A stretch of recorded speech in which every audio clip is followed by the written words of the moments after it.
And you want to write this down, and that is based around offer-based prospecting. Offer-based prospecting. So what is offer-based prospecting? Right? Anybody have any idea of what offer-based prospecting is? Does anybody do offer-based prospecting that you know of? Keith, you do it. What? Tell me about what you think that is, or how you might do it, or anything like that. I offer like a free checklist. I sell travel, cruise retreats. So I give a 2-year checklist to potential clients to schedule a call with me. Nice. Okay, cool. You give a 2-year checklist on a checklist like for what to travel with or something like that. No, it's more like how to plan a conference. Okay. How to plan a conference. Okay, I got you. Cool. All right. Excellent. And so an offer-based prospecting is this. This is what I do. This is my offer. Are you interested? Okay. So there's lots of different ways to do this. I mean, we have a lot of people, like for instance, with Achieve, we have an event coming up. It's VIP seating. Here's a free ticket to come, right? So that's an offer. The other mechanism, so there's another way that works really well too, and this method is called sideways selling. Okay, so we're going to talk about both of them really quickly because both of them actually work really well.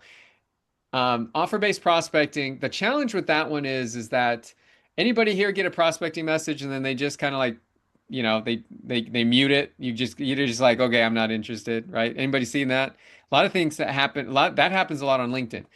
So here's the numbers. I mean, only 1 to 3% of people that you reach out to in that method will say yes to a meeting. Okay. However, those people are going to be what we call they're problem aware. Problem aware, meaning that they know they have a problem. They know that you probably have a solution. And so they're meeting to talk about that. Okay. But the failure rate is much higher than the success rate. But you just got to know the numbers. Okay. 1 to 3%. So that means if you want to get 10 meetings in a month or 20 meetings in a month, you got to work it backwards. How many outreaches do you have to do? So instead, we developed something novel that's called sideways selling. Sideways selling is something that Mac's probably using in his campaign, but sideways selling is more networking focused.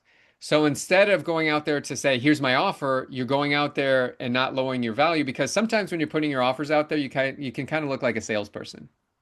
Okay? You can look like a salesperson. And you don't want to look like a salesperson for your services. You really don't.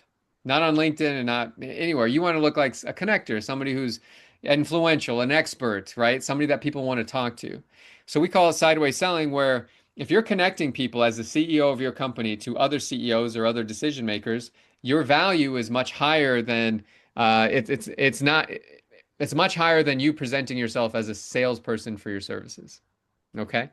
So just keep in mind that because and so what that is involved is it's more networking style, and we have what's called the permission to sell system. I'll give you this, and then I'm going to move on.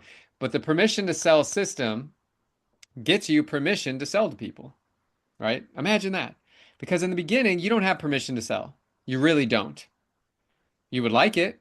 We would all like it. And it just feels much better. When somebody actually says, yes, I want to hear about your services, that's when you can go into it. Okay. So that's how we operate on LinkedIn. We do not pitch, we do not sell in sideways selling until we have permission to do so. And that's what should be done when it comes to LinkedIn. Does that make sense to everybody? Are you guys getting that? Does that sound like a good thing?